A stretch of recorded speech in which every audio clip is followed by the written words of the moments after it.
Tokoh suku anak dalam Temenggung John membantah kabar yang menyebut bahwa bocah asal Makassar yang diculik Bilkis Ramadhani dibarter menggunakan mobil Pajero milik tersangka Meriana. Dalam wawancara eksklusif, Temenggung John menuturkan awal mula tersangka Meriana membawa Bilkis ke suku anak dalam di Mentawak, Merangin.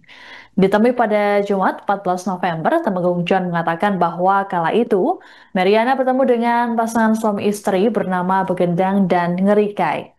Meriana menyampaikan bahwa orang tua Bilkis tidak mampu merawat sang anak karena mengalami kesulitan ekonomi. Pegendang dan istrinya pun sempat menolak permintaan Mary kala itu. Dikatakan oleh John bahwa pasutri tersebut takut mengurus anak dari luar komunitas kecuali masih ada hubungan kekeluargaan dengannya. Mary lantas mengatakan bahwa Begendang bahwa Bilkis masih keluarganya dan ia pun meminta uang 85 juta rupiah untuk biaya mengurus bocah tersebut. Akhirnya Begendang dan Ngerikai menyerahkan uang 85 juta rupiah kepada Meriana. Setelah itu, Bilkis ikut keluarga Begendang dan Ngerikai serta sempat berpindah-pindah tempat di hutan. Beberapa waktu kemudian tersebar kabar penculikan Bilkis dan sampai ke telinga pihak suku anak dalam. Bilkis ditemukan setelah polisi membawa tersangka Mary ke permukiman suku anak dalam tempat mereka membawa bocah 4 tahun itu. Polisi pun meminta bantuan 3 temenggung suku anak dalam, yakni Temenggung Sikar yang merupakan ayah Begendang, Temenggung John, dan Temenggung Roni.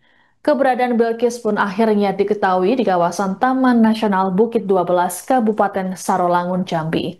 Setelah proses persuasif yang alot, akhirnya Begendang dan istri menyerahkan Bilkis pada polisi.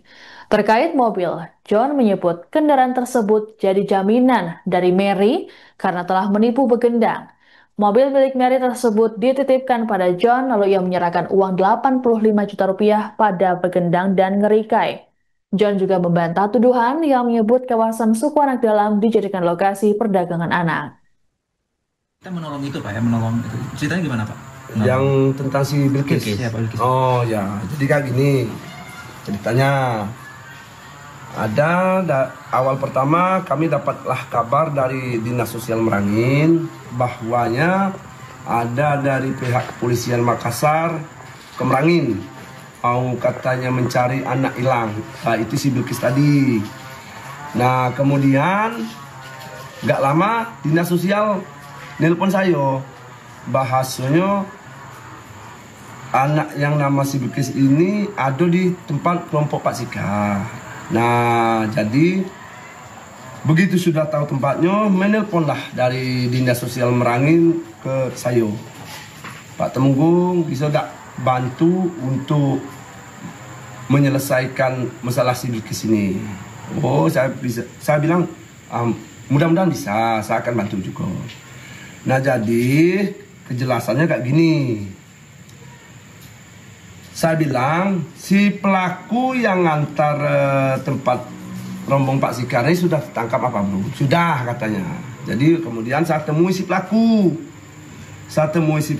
Ceritanya gimana sampai anak itu kok bisa masuk ke tempat anak suku dalam. Nah, saya tanya nih sama si pelaku ini tadi. Nah, jadi ini Pak, kami itu tidak maling si Bilkis, ke pengakuan dia, tidak maling katanya. Kami ini kan abduksi anak katanya si korban ini, si pelaku ini bilang. Kami ini kan untuk apa? Abduksi anak dari suku dalam ini kami ngomong ini katanya. Ku jawab dia, kok ngapa anak orang yang ini? Ini dari Makassar lah datang sini. Ini anak kamu maling. Oh, bukan aku Pak, bukan aku katanya. Berarti kami kena tipu juga, itu tidak urusan aku kataku kan. Yang penting kataku tetap kamu ini ditahan. Karena kamu pun yang masukkan ke anak suku dalam. Kok ngapo budak palingan kak ini kau bawa juga ke situ. Jadi dia minta ampun Pak Temenggung, minta ampun. Kami tidak tahu kalau budak itu palingan lah. Sementara dia waktu ketemu sama Romo Sikar itu bahwa anak ini anak terlantar nggak diurus. Jadi berceritalah katanya, ini Pak, anak ini nggak diurus oleh keluarganya karena keluarganya tidak mampu. Nah, itu ceritanya dia ngobrol aslahnya di rombong kelompok Sikar. Nah, jadi kami Pak lah lama ngurusi Bilkis ini, kami juga mungkin ekonomi juga terancam juga katanya. Kalau bapak itu niat nak ngurus ini, ya uruslah. Karena kami juga mungkin tidak mampu ngurusi Bilqis. Nah, dijawablah oleh kelompok anak suku dalam ini, kami tidak berani, kaki anak orang pulau. Dah, ini anak masih dikata keluarga katanya dengan kami. Memang dia ini kehidupan tidak mampu. Ya, daripada telantar anak ini kalau ada yang mau, dijawablah oleh rombongan Pak Sikar. Kalau memang anak ini masih keluarga kamu, kami mau asal dibuat surat-surat obdesi anak itu yang sebenar-benarnya. Wah betul itu bagian kami yang pengurus-pengurus itu katanya. Jadi dibuatlah surat ini, entah tak tahu kita isinya apa, dibuatlah. Nah ini surat sudah selesai katanya. Untuk obdesi anak sudah selesai suratnya. Kembali lagi dia datang tempat Pak Sikar, itu ceritanya kita kan. Dapat informasi juga waktu nyebut Bilqis tadi. Nah, jadi sewaktu itu saya panggil Pak Sikar. Pak Sikar, tolong diurus ini. Ternyata anak ini bermasalah, saya bilang. Wah, apa ya? Iya. Jadi dipanggillah oleh rombongan Pak Sikar. Kami temuilah di orang itu masih berpindah-pindah itu.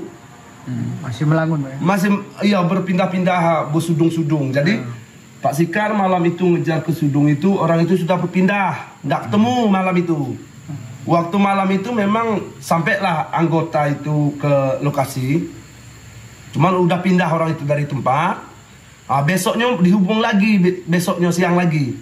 Besok siangnya berundinglah orang ini, ketemulah informasi di tempat dia berpindah itu tadi. Berunding, nah jadi sempatlah lewat melalui HP awal pertama, melalui HP kami teleponlah bapak angkatnya si Bilqis ini tadi, yang anak suku dalam ini tadi, kami telepon, ceritanya gimana sih Bilqis?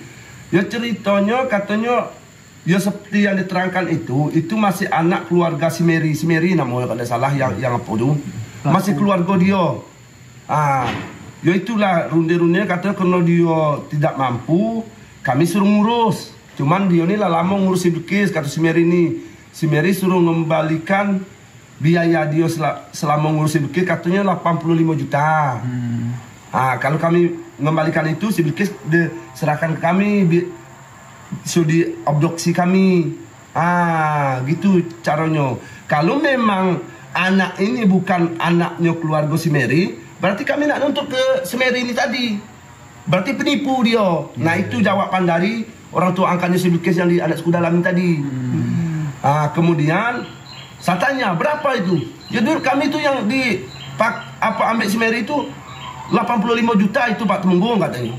Ya jadi saya panggil rombongan si Mary itu, saya panggil. Benar apa tidak? Ya benar katanya. Jadi waktu itu sampai kesulitan karena anak suku dalam ini dia merasa ditipu si Mary, dia minta. Katanya, Pak Temenggung kayak gini baik. Kalau memang apa dia tidak ada duit, si Mary kasih ke kami, nak kami hukum secara adat kami. Biar si Bilqis kami kembalikan. Itu sebenarnya. Cuman dari pihak pemerintah ini menghalang. Karena katanya kalau dari hukum kepolisian, si Mary ini harus dibawa balik ke Makassar. Nah, sedangkan aku ini termasuk mulai bingung.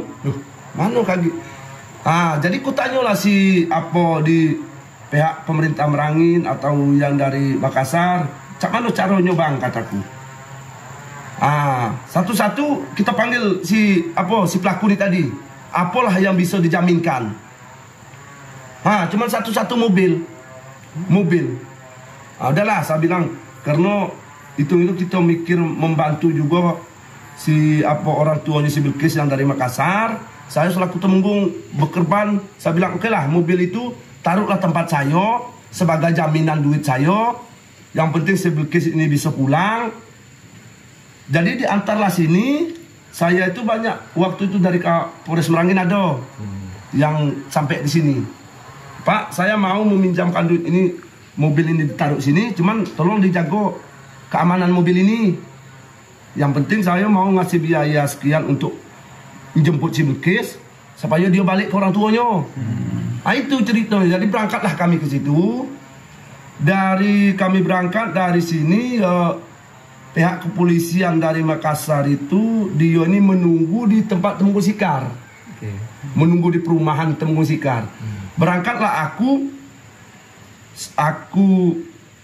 sama Pak Sikar, terus yang dari Dinas Sosial Ibu Nurul, berangkat sama Temenggung Roni yang di Kuamang Kuning, berangkat kami orang berempat. Berangkat kami situ, sampai malam tuh kami berangkat. Malam. Jadi karena runding ini sudah putus melalui HP. Duit sudah saya bayarkan di Temenggung Sikar tadi. Itu kan yang obduksi anak itu kan anaknya Pak Sikar. Jadi duit sudah saya serahkan sama bapaknya. Sudah divideokan, ini duit kamu sudah dikembalikan, alasan waktu itu kan sudah dikembalikan oleh si penipu ini tadi. Adalah kalau memang sudah dikembalikan, ya udah dijemputlah anak itu ke Bukit Suban, daerah Bukit 12. Berangkatlah kami di situ, orang 4 dari pihak kepolisian ini dari Merangin walaupun dari Makassar itu nunggu di perumahan Pak Sikar, nggak sampai ke penjemputan anak itu. Jadi berangkat kami situ orang 4 didampingi, saya mau tidak mau harus didampingi dari dinas juga di luar supaya ada aslinya saksi kita menjemput di situ. Jadi datanglah kami situ, saya suruhlah si Nurul ini mangku si Belkis ini bawa mobil lo. Tapi waktu agak kesulitan kenapa? Mungkin si Belkis ini merasalah agak nyaman juga di bapak angkatnya itu. Jadi orang tua angkatnya itu nangis-nangis lah si Belkis sama orang tuanya ini. Kurang lebih itu hampir mungkin sekitar setengah jam lah kami mujuk-mujuk si Belkis ini. Gak mau pergi dia? Gak mau. Lah agak nyaman lah dia. Jadi kemudian sudah termasuk kami paksa itu narik dari orang tuanya itu. Karena lah lama nunggu kan. Kami angkatlah bawa ke mobil itu. Bawa ke mobil, kemudian kami telepon lah dari pihak anggota yang nunggu itu. Bahasanya si Belkis ini lah kami bawa. Mengarah ke keluar. Bertemulah kami di SPC Temulu di depan masjid. Nah itulah ceritanya ya, lebih kurangnya ya minta maaf batas itu yang kita tahu. Ya terima kasih. Download Tribun X sekarang, menghadirkan lokal menjadi Indonesia.